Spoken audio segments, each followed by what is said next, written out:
On June 7, 1958 in Minneapolis, a young couple welcomed to the world a baby and decided to call Prince Nelson Rogers. And the baby, they say, oh my goodness, look at this cute baby, he's coming to the world, oh, let's just love him. So as they're loving the boy also realizes very quickly that he was born into a home filled with all kinds of different instruments. And he said to himself, oh my goodness, so every single day he's just listening to music or going back and forth, and that was basically his daily bread. Before you know it, 1963, he goes somewhere, he sees his dad actually playing music, and he sees how basically people actually responding to the music. He simply said, no, I think I'm going to become a musician. They say, okay, sure, whatever you want to become, everything, sky's the limit. That young man decided to basically teach himself how to play instrument. He started with the piano. By age 7 was actually able to play the piano. He goes on to simply say, no, that's not enough. He goes on to learn 26 other instruments all on his own. 1963. Unfortunately for him, this was basically the beginning of something amazing. But of course, as you have it, life has a way to actually put grief from time to time into your midst, in order for you to just be able to understand that yes, there is something much more than what you see with your naked eye. 1968, his father and mother are going through a divorce, a very painful, very traumatic divorce.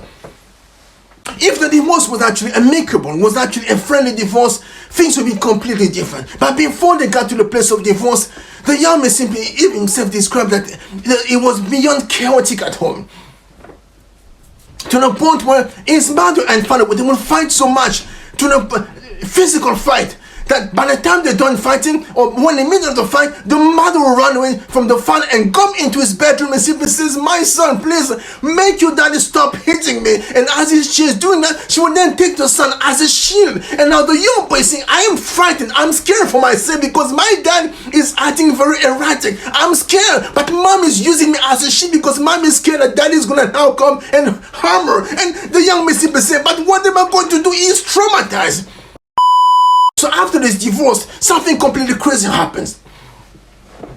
His mother, so talk about grief, degrees of grief. So first of all, father and mother are actually fighting. So that's a grief, losing a sense of stability. Number 2, the father and mother simply say will go on separate ways, which is also more traumatic for the young boy. Number 3, the mother simply say, I'm going to remarry. The mother gets remarried to a young man, and the young man, of course, with her, they have another son by the name of Omar. And as Omar comes into the world, very quickly, Omar and the young man prince, they don't get along. From time to time, the prince has to now go from living with his mom and to living with his dad and going back and forth.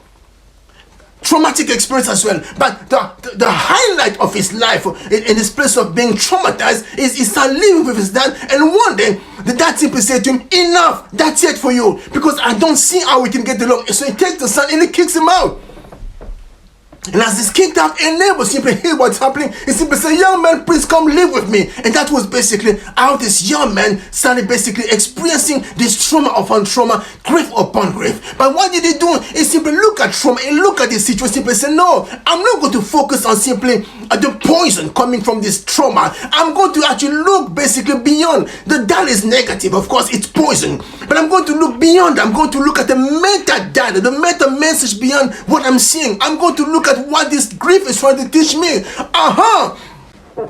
The grief is simply trying to teach me how to focus on my music, to get lost in my music. I'm going to give myself permission to lose myself into the music. So that's what he started doing, to the point where by 1970, so basically at barely age 20, so 10 years after the divorce and after this traumatic experience, he said to himself, I'm now going to release my first album under the name of Prince, my first name.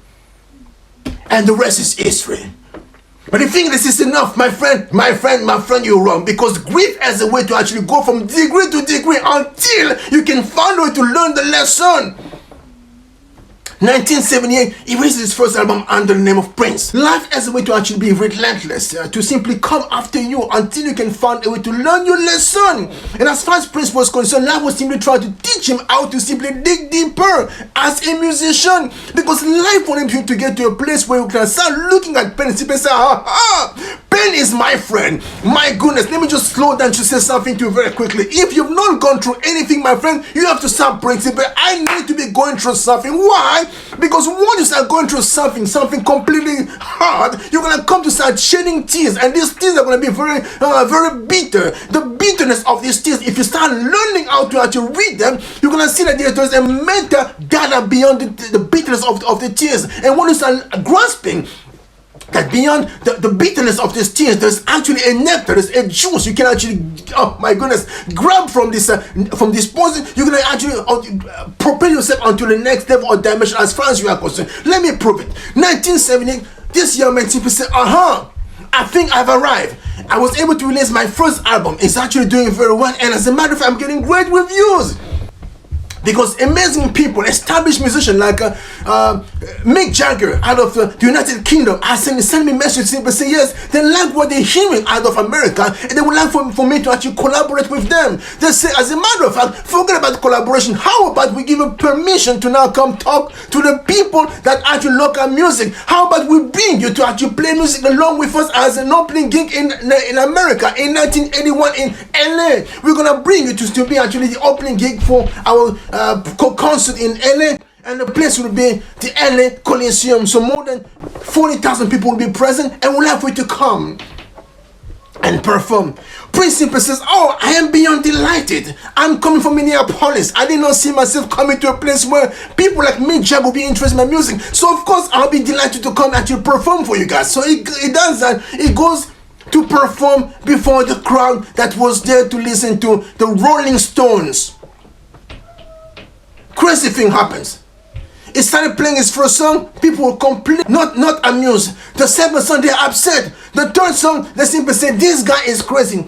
They take now everything they need in their hands. Tomatoes, you name it, food, rap, they take everything and start throwing them towards Prince and his people. Before you know it, Prince simply says, no, this is getting crazy. As a matter of fact, when he was just thinking about it, his manager runs onto the scene and the station and said to them, it's time now to pack your thing and go, because if you stay here, chances are they're going to simply kill you. And they run away. They run off. And they literally ran off because Prince simply said to himself, I'm not going to stay in LA. I'm going to take the first plane back to Minneapolis because these people don't like me. He goes to Minneapolis, and as he goes there, Mick Jagger happened to hear about what happened. So he called Prince on the phone and simply said, no, young man, this is simply baptism by fire. The poison that you experience as far as the reception is concerned, it is part of our business. You have to come back into LA because you have to perform for the next 2 days. Thinks about it, and eventually comes back. It comes back, same type of reception. But after this, simply said to himself, no, enough is enough. Now I think I've learned my lesson. I'm going now to take the bitterness of my childhood. All these formative years where basically I was drunk with pain. From time to time, my brain was so overactivated because my parents were fighting so much. My mom used to be so scared of my dad. She would run into my bedroom because she was looking for protection. And my dad would come into the room so full of rage. And I didn't know if that was going to harm me. Number two. Number three, they decided to go their separate ways. This is now completely a brokenness at its highest level. I think that that's not enough. My mom decided to have another child by the name of Oma. Oma comes into this world. And Oma is basically the darling of this family. So I'm basically now ostracized. I'm a nobody. I'm rejected. I go suddenly live with my dad, and my dad said to me, you are not good enough to live with me, so I'm going to kick you out. So Prince is now kicked out, and his neighbor has now pity on him, mercy on him, simply say, come live with me. And that's how this young man started basically making his first step into the world. 1970, he released his first album. 1981 is humiliated because people don't like to listen to his music when it comes to this grand day at the opening for the Rolling Stone in Los Angeles. From that point, he simply said to himself, I think I've learned my lesson. I'm going to now to look far past what I'm actually seeing with my naked eye and start looking into this poison or bitterness and see if I can actually grab something from this poisonous thing and drink it to see how I'm going to turn myself into a man with superpowers. Metacognitive skills to now go and start going from conscious to unconscious and bringing things from different worlds to actually put something in music that's going to revolutionize this world of music as we know it in America. And that's exactly what he did. So he started composing music now, making music at the highest level. And he said to himself, I will no longer be an up gigging for anyone. And he goes back into the into its place and start writing music, and that's how eventually it comes together and put together a beautiful song called Purple Rain. 1984, barely 3 years later, and of course from that point, sky became the limit, because this gentleman went on to show that yes, as you are able to transcend what you see with your naked eye, and you start now going into this place when you start looking at the world from a different perspective, go from conscious to unconscious, you're gonna be now writing music at the highest level, and that's exactly what he did in 1984, and from that point he went on to simply be remembered as an iconic figure in the world of entertainment. All right. Again, as far as you and I are concerned, the key thing to understand as far as bitterness is concerned is bitterness is not there to kill you. Bitterness is not there to crush you, but bitterness is simply there to deliver a meta message, meta data beyond what you see. And once you're able to look at the bitterness, you look at the poison, and you're able to extract the nectar or the juice out of this poisonous situation, my friend, you're going to be able now to start moving from a place where you can use your metacognitive skills to go from conscious to unconscious and give us either business decision or entertainment decision that are going to simply blow the world away.